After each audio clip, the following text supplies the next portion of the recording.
Hi everyone, how are you. I hope आप सभी लोग अपने अपने घरों में बहुत बहुत बहुत अच्छे होंगे। एंड कल का वीडियो आप आई होप आपने इन्जॉय किया होगा, क्योंकि एक बहुत ही इंट्रोडक्टरी वीडियो था। दैट इज़ वाई मैंने उसे स्लाइड शो में डाला था। बट आई विल ट्राई कि हम फेस टू फेस भी मिलें। बहुत दिन हो गए हमने स्कूल छोड़े हुए, तो पढ़ाई को वापस से पटरी पर लाने में थोड़ा टाइम लगेगा, लेकिन हम और आप अगर मिलके एफ़र्ट्स डालेंगे तो हम ज़रूर ही अपने इस एम में कामयाब हो पाएंगे, उसे अचीव कर पाएंगे। और चलिए बढ़ते हैं आज के वीडियो की तरफ। In today's video we are going to understand the types of formal letter. कल हमने आपको लेटर के टाइप्स बताए थे, आज हम पढ़ेंगे फॉर्मल लेटर के टाइप्स। पहले कल हमने बताया था आपको there are two types of letters, one is informal and one is formal. Okay, तो आज की वीडियो में we are going to talk about formal letters.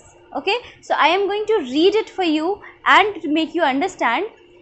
I will be providing each and everything in the PDF or on the screen, so do not worry about anything. Kindly write down all the matter whatever you are getting in PDF or in the video. जो भी आपको video में लग रहा है कि ये notes लेने लायक है, जैसे आप क्लास में नोट्स लेते हैं, आप वैसे ही अपनी एक फेयर कॉपी में नोट्स बनाएंगे। और PDF में जो वर्क आ रहा है, जो हम आपको होमवर्क दे रहे हैं, वो भी आप अपनी नोटबुक में करेंगे। होमवर्क आप व्हाट्सएप पर सेंड करके चेक भी कराएंगे। ओके, तो इस बात का बिल्कुल इंश्योर रखिए कि आपको काम लगातार करना है, सिर्फ वीडियो देखकर नहीं छोड़ देना है।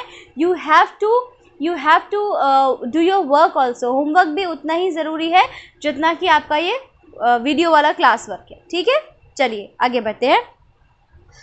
कल मैंने आपको बताया था that a formal letter is a letter that has a formal purpose. बड़ी सिंपल सी बात है, कोई टफ बात नहीं है इसमें, कि फॉर्मल लेटर एक ऐसा लेटर होता है जिसका पर्पज़ ही फॉर्मल होता है। बहुत फॉर्मल पर्पज़ होता है, बहुत ही स्पेशल वर्क के लिए यूज़ किया जाता है। ठीक है, ऐसे हर किसी को उठा के फॉर्मल लेटर नहीं लिख देते हैं। Then it is the professional way of communicating and language usage is also formal. एक बहुत ही प्रोफेशनल तरीका है कम्युनिकेट करने का, अथॉरिटीज़ के साथ में कम्युनिकेट करने का एक बहुत ही प्रोफेशनल तरीका है, और इसीलिए इसकी जो टोन है, इसकी जो लैंग्वेज है, वो भी बहुत फॉर्मल होती है। Understood? Then it is mainly used for professional and official letter. Now my smart kids, ये आपको बताने की बिल्कुल भी ज़रूरत नहीं है कि प्रोफेशनल वर्क के लिए या ऑफिशियल वर्क के लिए फॉर्मल लेटर्स का इस्तेमाल किया जाता है, क्योंकि आई होप कि कल की वीडियो से आपको याद होगा कि फॉर्मल लेटर्स हम कहाँ कहाँ इस्तेमाल करते हैं। Get it? Letter writing is an essential skill. Despite the prevalence of emails and text messages, everyone has to write letter at some point. Letters of complaint, job applications, thank you letters, letter requesting changes or making suggestions. The list goes on and on. Encouraging children to write from letters from an early age will improve their communication, social and handwriting skills and teach them what they need to know about writing and structuring letters. So this is the simple aim. इस aim के बारे में भी कल हमने बात की थी कि हम letter writing क्यों सिखाते हैं। Letter writing is a very very essential part of our life. No matter how much we have like developed in the technical field, मतलब कि email and all that, but someone has to write a letter on some point of his or her life, है ना। कभी ना कभी letter आपको लिखना ही पड़ता है। कुछ नहीं है तो आप सोचो ना कि छुट्टी के लिए ईमेल थोड़ी करते हो क्लास टीचर को, एप्लीकेशन लिखते हो कि नहीं लिखते हो। That is also kind of a formal letter. ठीक है, तो इस कोई भी चीज़ जो है ना, उससे पीछा नहीं छुड़ाया जा सकता, वो आपको फॉलो करेगी कहीं ना कहीं पे। तो बेटर है कि उससे डरने की बजाय उसको सीख लिया जाए, तो फिर हम उसे डराएंगे, है ना। तो चलिए आगे बढ़ते हैं। आपको सबसे पहले याद रखना है फॉर्मल लेटर का फॉर्मेट। देखिए, फॉर्मल लेटर चाहे कोई भी हो, अभी हम टाइप्स बताएंगे ना आगे आपको, चाहे कोई भी लेटर हो, आपका फॉर्मेट बिल्कुल सेम रहेगा। स्टिक टू द फॉर्मेट, बिल्कुल बिल्कुल ध्यान रखेंगे कि आप फॉर्मेट में गलती ना करें और एक नंबर अपना ना गंवाएं। ओके, सबसे पहले बिल्कुल याद रखिए, अब बिल्कुल आप साथ साथ बोलेंगे, मैं जैसे जैसे बोलती जाऊंगी आप भी साथ साथ बोलेंगे। सबसे पहले सेंडर्स एड्रेस। सेंडर्स एड्रेस आप डालेंगे 3 लाइन्स में या 2 लाइन्स में। एक ही लाइन में यहाँ से लेके यहाँ तक आपको नहीं लिखना है एड्रेस। हमेशा याद रखिए, सेंडर्स एड्रेस लिखेंगे 3 लाइन्स में लिखेंगे। घर का नंबर, ठीक है, या गली का नंबर, उसके नीचे क्या, उसके नीचे लोकेलिटी, और उसके नीचे आपका स्टेट या एरिया जो भी आता है, पर्टिकुलर रीजन जो आपका पड़ता है वो लिखेंगे। 3 या 2 लाइन्स में डिवाइड करके लिखेंगे। एक लाइन में लंबा बिल्कुल लिखा किसी ने भी तो बिल्कुल नंबर नहीं दूंगी मैं आपको, कोई भी नंबर नहीं देगा, बोर्ड में भी नंबर नहीं मिलेंगे आपको, है ना। So you have to divide the address in 3 line. Receivers address भी ऐसे ही डिवाइड करना है, ठीक है ना। लाइन में पूरा नहीं लिखते भाई, सुंदरता की बात है, खूबसूरत भी लगना चाहिए, है ना। तो सबसे पहले आ गया हमारा क्या, सेंडर्स एड्रेस। उसके बाद आप क्या लिखेंगे, उसके बाद आप डालेंगे डेट। ओके, डेट कैसे डालनी है, वो जो कॉपी में डालते हैं 06/07/21। No no no, a big no no, ठीक है।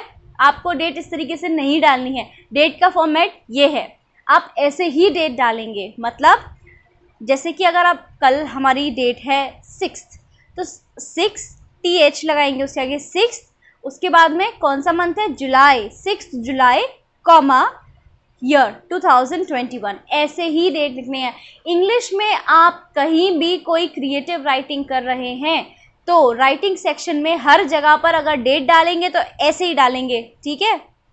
तो अदरवाइज मत डालना, अगर ऐसे नहीं डालनी तो मत डालना, क्योंकि गलत लिखोगे तो भी नंबर कट जाएगा आपका, तो इससे तो ना डालो तो भी नंबर कट जाएगा, बात बराबर है, ठीक है ना। तो इसीलिए डेट आपको बिल्कुल इसी फॉर्मेट में डालनी है जिस फॉर्मेट में मैंने आपको बताई है। Is that okay. देन फिर क्या आएगा भाई, फिर आएगा रिसीवर्स एड्रेस। किसको लेटर लिख रहे हो, रिसीवर ही तो होगा, कोई बैंक मैनेजर, कोई एग्जीक्यूटिव, कोई किसी भी चीज़ का मैनेजर, पुलिस स्टेशन का इंचार्ज, पुलिस कमिश्नर, किसी को भी लेटर आप लिख सकते हैं, ठीक है। तो रिसीवर पे सबसे पहले उसकी डेजिग्नेशन आएगी, आप किसको लेटर लिख रहे हैं। अब वो जो डेजिग्नेशन है वो कहाँ का है, आप जैसे मान लीजिए बैंक मैनेजर है तो बैंक मैनेजर किसी बैंक का तो होगा ना भाई। अब मान लीजिए कि कोई हमारे यहाँ इतनी सारी बैंक है, किसी भी बैंक का समझ लीजिए, तो वो बैंक में भी कोई ब्रांच तो होगी, उस पर्टिकुलर ब्रांच का नाम डालिए, उसके नीचे आप अपनी सिटी का नाम डालिए, जो भी मेन सिटी है, ठीक है, वो डालेंगे। उसके बाद आ जाए रिसीवर्स एड्रेस हो गया। अब आ जाइए कहाँ पे, सैल्यूटेशन पे आ जाइए। सैल्यूटेशन क्या होती है, सर, मैडम, ठीक है ना, ध्यान रखिए इस बात का। उसके बाद आ जाइए सब्जेक्ट, थोड़ा सा चेंज हुआ है फॉर्मेट में, इसका याद रखिएगा। सब्जेक्ट नीचे आएगा, सैल्यूटेशन ऊपर आएगा, ठीक है। तो इस बात का याद रखेंगे। सब्जेक्ट आपको 3 से 4, ज़्यादा से ज़्यादा 5-6 शब्दों से नहीं लिखना है। लंबी लंबी मैंने देखा जो स्टूडेंट्स होते हैं 3-3 लाइनें भर देते हैं, किससे, सिर्फ सब्जेक्ट से। अरे भाई अगर सब्जेक्ट में सब लिख दोगे तो फिर लेटर में क्या लिखेंगे आप, you will have nothing to write in the letter. आपको सिर्फ एक कैची सा सब्जेक्ट लिखना है। क्यों, क्योंकि देखो बहुत ही अंडरस्टैंडेबल सी बात है ये, जो थोड़े अथॉरिटेटिव लोग होते हैं ना, बड़े बिजी होते हैं, इतना वक्त नहीं होता उनके पास कि सबका लेटर पूरा पूरा पढ़े। अच्छा जी, अच्छा फलाने फलाने ने क्या लिखा है, ठीक है। आपके लेटर के सब्जेक्ट को पढ़कर उनको समझ में आ जाता है कि भाई लेटर एक्चुअली पढ़ने लायक है या नहीं है। आई मीन कि जो मैटर की सीरियसनेस है ना वो कितनी ज़्यादा है, आपके सब्जेक्ट से पता चलती है, ठीक है ना। तो भाई सब्जेक्ट हो गया। अब आ जाते हैं हम बॉडी ऑफ द लेटर पे। बॉडी ऑफ द लेटर, एक बात आप याद रखना, हमेशा मैं एक बात बोलती हूँ कि अगर आप कुछ भी लिख रहे हो ना जो कि लॉन्ग कंपोजिशन में आता है, ठीक है ना, तो उसमें हमेशा एक बात का ख्याल रखिएगा, प्लीज़ प्लीज़ इस बात का ख्याल रखिएगा। भाई टीचर प्लीज़ बोल रहा है तो ख्याल ही रखिएगा, ठीक है ना। इस बात का ख्याल रखिएगा कि आपको क्या करना है, आपको पूरा जो लेटर है या जो भी आप लॉन्ग कंपोजिशन लिख रहे हो उसको पैराग्राफ्स में डिवाइड करिए। एटलीस्ट 3 पैराग्राफ्स में तो डिवाइड करिए ही करिए। और 3 पैराग्राफ्स वो क्या होते हैं, introduction, body of the letter and conclusion. बिल्कुल सही बात है, ध्यान रखिएगा इस बात का। इंट्रोडक्शन और कंक्लूजन के अलावा बॉडी ऑफ द लेटर को अगर आपको ज़रूरत पड़ रही है तो आप 2 पैराग्राफ्स में और बांट सकते हैं, नो प्रॉब्लम। लेकिन आप पैराग्राफ में बांट के जितना काम करेंगे उतना आपका थॉट जो है वो बिल्कुल क्रिस्प लगेगा, क्लियर लगेगा, ठीक है। और पढ़ने वाले को, जो रीडर है, उसको भी आपका लेटर पढ़ने में थोड़ा सा मज़ा आएगा, ठीक है। एक पूरा मैं आपको बता दूंगी। सबसे पहले इंट्रोडक्शन में आप बताएंगे प्रॉब्लम क्या है, व्हाट इज़ द प्रॉब्लम, कि पानी नहीं आ रहा है, बिजली चली गई है, अकाउंट जो है वो खुलवाना है, बंद करवाना है, ATM खो गया है, मोहल्ले में बहुत ज़्यादा चोरियां बढ़ गई, क्या प्रॉब्लम है, लिखो, प्रॉब्लम लिखो अपना, ठीक है। इंट्रोडक्शन में राइट डाउन योर प्रॉब्लम, जो भी प्रॉब्लम है लिख दीजिए, बिल्कुल साफ साफ लिख दीजिए, ठीक है। सेकेंडली आप बॉडी ऑफ द लेटर में लिखेंगे, अब वो प्रॉब्लम को डिटेल में बताएंगे, है ना। डिटेल में बताते हैं ना। अभी हमारे इंडियंस के अंदर तो बड़ी अच्छी कला होती है डिटेल में बताने वाली, हर बात को हम कहानी की तरह बता सकते हैं। तो फिर सारी बात को डिटेल में बताएंगे आप, ठीक। डिटेल में बताने के बाद में आएंगे कंक्लूजन पे, आप क्या चाहते हैं कि इस बारे में क्या हो, ओके। कैसे क्या होना चाहिए, आपको क्या लगता है क्या चीज़ काम देगी, ये आप बताएंगे। अब उसके बाद में फिर क्या करना है भाई, उसके बाद में लास्ट में आप कॉम्प्लीमेंट्री क्लोज देंगे, अपना नाम लिख देंगे, ठीक है।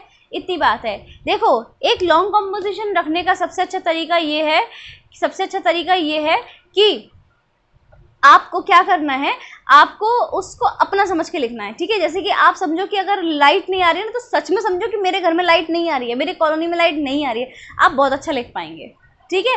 It is the human nature, when you relate things to yourself you can perform better in that, ठीक है। अब जैसे कोई छोटी कोई भी बात ले लीजिए, मान लीजिए कोई डांस परफॉर्मेंस ही है, अगर बिना मन के करेंगे तो क्या अच्छा हो पाएगा, नहीं हो पाएगा।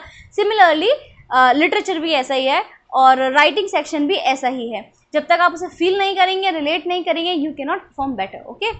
तो ये बात का बहुत बहुत ख्याल रखेंगे कि भाई जो भी मैटर आप है बिल्कुल ढंग से उसको अच्छे से बता देंगे, विस्तार से बता देंगे कि भाई क्या बात है। उसके बाद में हम आ जाते हैं किस किस तरीके के टॉपिक्स आ सकते हैं, इस पर हम बात कर लें क्या। देखिए, मैं आपको एक यहाँ पे चार्ट दूंगी वीडियो के दौरान ही या तो लास्ट में, आप उसको देखिएगा। कई तरीके के जो है वहाँ पे लेटर्स आपको मिल जाएंगे। There are a lot of letters, और एक टेबल भी मैं दूंगी वहाँ पे आपको, तो वो आपके लिए बड़ी हेल्पफुल सी रहेगी। आप प्लीज़ उसे ज़रूर पढ़िएगा, बहुत हेल्पफुल रहेगी आपके लिए। मैं अगर 1 मिनट में ढूंढ लेती हूँ, अगर मुझे मिल जाती है तो कोई प्रॉब्लम नहीं है, अदरवाइज़ चलिए, not wasting the time any more, मैं आपको वीडियो में ही उसको एम्बेड कर दूंगी, ठीक है। तो चलिए जल्दी से पढ़ लेते हैं आप, क्योंकि टाइम इज़ रनिंग शॉर्ट। तो मैं जल्दी से आपको बताती हूँ किस किस तरीके के लेटर्स होते हैं, और फिर आप टेबल में देखिएगा कि किस तरीके से प्रॉपर उसकी कैसे कैटेगराइजेशन होता है। तो नंबर वन एक्चुअली पहला हम देख सकते हैं कि लेटर ऑफ इंक्वायरी होता है, ठीक है ना। आपको किसी चीज़ की इंक्वायरी करनी है, मान लीजिए कि आपको कहीं एडमिशन लेना है किसी यूनिवर्सिटी में। अब आप तो जानते नहीं हो यूनिवर्सिटी कैसी है, तो आप क्या करते हैं, आप वहाँ पे लेटर लिखते हैं कि भाई आपके यहाँ क्या क्या क्या बोलते हैं सुविधाएं हैं। मान लीजिए कि आपको कोई कोचिंग ज्वाइन करनी है, तो आप कोचिंग के जो भी एग्जीक्यूटिव मैनेजर हैं या जो भी हैं उनको आप लेटर लिखते हैं, मैं कह रही हूँ मैसेज लिखते हैं। सी, हम हमेशा टेक्नो दुनिया में ही रहते हैं, ठीक है।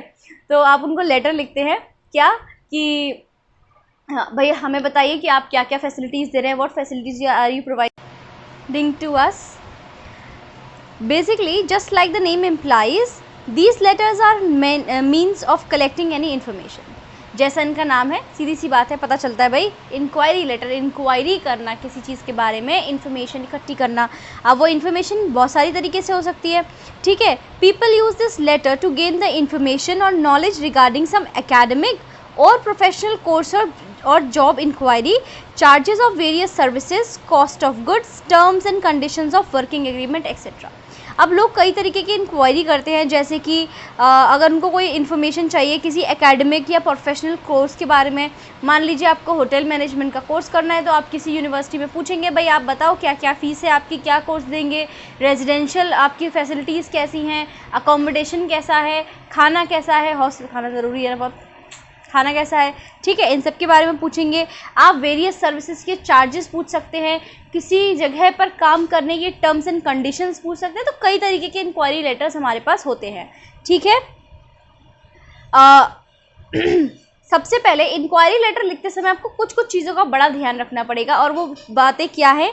सबसे पहले है give a brief introduction about yourself, अपने बारे में छोटा सा इंट्रोडक्शन ज़रूर दीजिए। Next is include the name of the organisation if possible.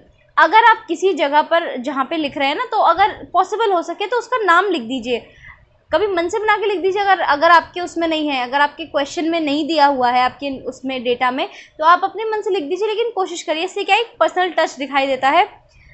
The area of inquiry should be present in a clear and precise form. बहुत लंबी चौड़ी घुमा फिरा के बातें नहीं करनी है, साफ सीधे पूछो ये प्रॉब्लम है, बताओ क्या क्या है इसका बात, ठीक है ना, हमें ये पूछना है, ये पूछना है, ये पूछना है। टू द पॉइंट, क्रिस्पली पूछिए आपको जो जो इंक्वायरी वहाँ से लेनी है, ठीक है। Next is be clear and concise while writing down your queries and doubts. अपने डाउट्स, अपनी क्वेरीज लिखते समय बिल्कुल क्लियर रखिए, मतलब कि पढ़ने वाले को समझ में आए कि हाँ सामने वाला जो व्यक्ति है ना वो क्या पूछना चाह रहा है। पता चला कि आपने कुछ लेटर में उल्टा सीधा लिख दिया, वो अपना सही गुजारता रह जाए कि भाई ये पूछना क्या चाहता है आखिर। ऐसे बहुत बच्चे करते हैं ना क्लास में, बोलना कुछ चाहते हैं लेकिन बोल नहीं पाते हैं। तो इसके लिए क्या ज़रूरी है? प्रैक्टिस। प्रैक्टिस से भी ज़्यादा ज़रूरी क्या है? पढ़ना। सो एक बार और अपने फ़ोन से डिस्टर्ब होके मैं तीसरा कट ले रही हूँ। And yes, I was saying that reading is very important. ज़रूर ज़रूर ज़रूर आप जितना ज़्यादा पढ़ेंगे आप उतना ज़्यादा एफिशिएंटली लिख पाएंगे। आप इस मेरी बात को बहुत बहुत ख्याल रखिएगा, हमेशा इस बात को याद रखिएगा। अगर आप इंग्लिश में जो राइटिंग पार्ट है ना उसको अच्छा करना चाहते हैं तो उसके लिए बहुत ज़रूरी है कि आप रीडिंग ज़रूर करिए, रीड करिए। कुछ जो मिल जाए, वो कोई आर्टिकल मिल जाए आर्टिकल पढ़ो, ऐसे मिल जाए ऐसे पढ़ लो, कोई लेटर मिल जाए लेटर लिखो, पढ़ते रहो। लेकिन उससे क्या होता है ना, you get ideas to write about certain topics. बहुत सारे आइडियाज़ आपको मिलते रहते हैं हमेशा कि अच्छा इस टॉपिक में हम ये लिख सकते हैं, किस तरीके से बात कही जाती है, ये सारे आइडियाज़ आपको बहुत मिलते हैं। मैं आपसे अभी से कहूँगी कि जो भी बुक्स हैं, चाहे वो कोई भी, ज़रूरी नहीं है कि वो आपके स्टैंडर्ड की हो। छोटे छोटे बच्चों की जो ग्रामर की बुक्स होती है उसमें पीछे ना बहुत सारे दिए गए होते हैं एसेज वगैरह, कुछ नहीं तो पढ़ लो एटलीस्ट। कुछ नहीं है तो लैंग्वेज पे कमांड बढ़ेगा, फ़ायदा ही होगा, नुकसान कुछ नहीं होगा, ठीक है ना। सो फिर उसके बाद में एक चीज़ और आपको ध्यान रखनी है, क्लियरली मेंशन द डेडलाइंस। आपको उसको डेडलाइन बतानी कि भाई इतने समय तक बता देना, ऐसा नहीं कि साल भर हमारा पत्र लिख के बैठे रहोगे, ठीक है। तो उनको सामने वाले को, जिसको भी आप क्वेरी जिससे ले रहे हैं, कर रहे हैं क्वेरी, उसको आप बिल्कुल डेडलाइन एक देंगे कि भाई ये डेट पर हमें हमारा जो इन्फॉर्मेशन है इतने तक हमें करवा दीजिए, ताकि हम और भी कहीं देखें, ठीक है ना। तो ये आपके हो गए क्या, ये आपके हो गए लेटर ऑफ इंक्वायरी। उसके बाद आते हैं हम ऑर्डर लेटर पे। आजकल तो सब कुछ बहुत ही ऑनलाइन हो गया है, लेकिन पहले के टाइम में क्या था, आप जब भी कुछ मंगाते थे तो आपको पत्र लिखना पड़ता था, या फिर write a letter for it. Even आज भी कभी कभी अगर पब्लिकेशन से बुक मंगवाएंगे तो आपको लेटर लिखना ही पड़ता है, ठीक है। तो ऑर्डर लेटर कैसे होता है, किसी चीज़ का ऑर्डर प्लेस करने के लिए हम ये लेटर लिखते हैं। एंड इसमें 3 मेन फीचर्स होते हैं, 3-4। वो क्या है? The feature and specifications of the order item और the products must be stated clearly. आपको क्या चाहिए, कैसा चाहिए, किस कलर का चाहिए, कितना चाहिए, ये सारी चीज़ें बहुत अच्छे से लिखनी होगी। टेबुलर फॉर्म में आप लिखेंगे, टेबल बना के 1 2 3 डाल के अच्छे से बताएंगे, ये चीज़ चाहिए, इस कलर की चाहिए, इतनी चाहिए, इस कंपनी की चाहिए, सब कुछ उसके बारे में स्पेसिफिकेशन आपको बताना होगा। क्योंकि अगर चीज़ गलत आएगी तो वो आपकी गलती होगी, स्पेसिफिकेशंस बताने के बाद गलत आ जाएगी तो फिर वो जो है सेलर की गलती है। तो आप अपने एंड से बिल्कुल सही रहेंगे हमेशा। Proper details about the quantity और the number of specific products to be ordered, model number and other such relevant information must be mentioned. वही मैंने बताया आपको कि आपको क्वांटिटी वो कितने नंबर में मंगानी है, मतलब कि वो चीज़ें, मान लीजिए अगर आपको कोई शू मंगाना है, आपको पीटी शूज़ मंगाने हैं अपने स्कूल के लिए, तो आप बोलेंगे कि भाई वाइट कलर का चाहिए, इस कंपनी का चाहिए, इतने साइज़ का जूता चाहिए, ठीक है ना। तो ये सारी बातें आपको वहाँ पे बतानी पड़ेंगी। The details related to the shipping of the products must be given precisely and clearly. For example, the information regarding the mode of transportation, shipping location, and desired date for the goods to be or delivered must be distinctly mentioned in the order letter. ठीक है, आपको कैसी shipping चाहिए, मतलब वो कैसे ship होकर आपके पास डिलीवरी आएगी उस सामान की, इसके बारे में भी आपको बहुत अच्छे से बताना है। आप कब उसकी डिलीवरी चाहते हैं, अगर कोई मटेरियल ऐसा है जो टूटने वाला है, फ्रेजाइल है, तो उसके बारे में भी आप बोलेंगे कि भाई इसकी पैकेजिंग आप अच्छे से करके दीजिएगा, अगर कोई भी पैकेजिंग में प्रॉब्लम आती है तो हम आपको वापस कर देंगे, ठीक है ना। इस तरीके की बातें भी आपको बतानी है और उनको डिज़ायर्ड डेट भी बतानी कि आपको कब तक डिलीवरी चाहिए या वो कब तक करवा सकते हैं, ठीक है ना। अपनी डेट ज़रूर लिखिएगा वहाँ पे। All the inquiries related to the payment including the date, mode and terms and condition regarding the payment must be clearly mentioned. और आप कैसे पेमेंट करेंगे, डिमांड ड्राफ्ट बनवाएंगे, क्या करेंगे, वो सब कुछ बातें आपके इस लेटर में ही हो जानी चाहिए। So students, I had told you about 2 letters. One is the placing order and 1 is the inquiry letter. आगे के लेटर्स के बारे में हम अगली वीडियो में मिलेंगे। तब तक के लिए आप इस वीडियो को देखिए, रिवाइज करिए अच्छे से, ठीक है, और आगे बढ़ेंगे। रनिंग नोट्स ज़रूर लेते रहिए अपनी नोटबुक में। A4 साइज़ आपको नोटबुक बनानी है, आपको पता ही है मेरी नोटबुक कैसी बनती है। तो फिर प्लीज़ प्लीज़ प्लीज़ आप ये काम कर लीजिएगा। आपके पास NCERT की बुक्स होनी चाहिए, moments and this bee hive, ठीक है। ये आपकी 2 NCERT बुक्स है, इनको आपको परचेज करना है for your English literature section. तब तक के लिए good bye, will meet you in the next video, stay safe.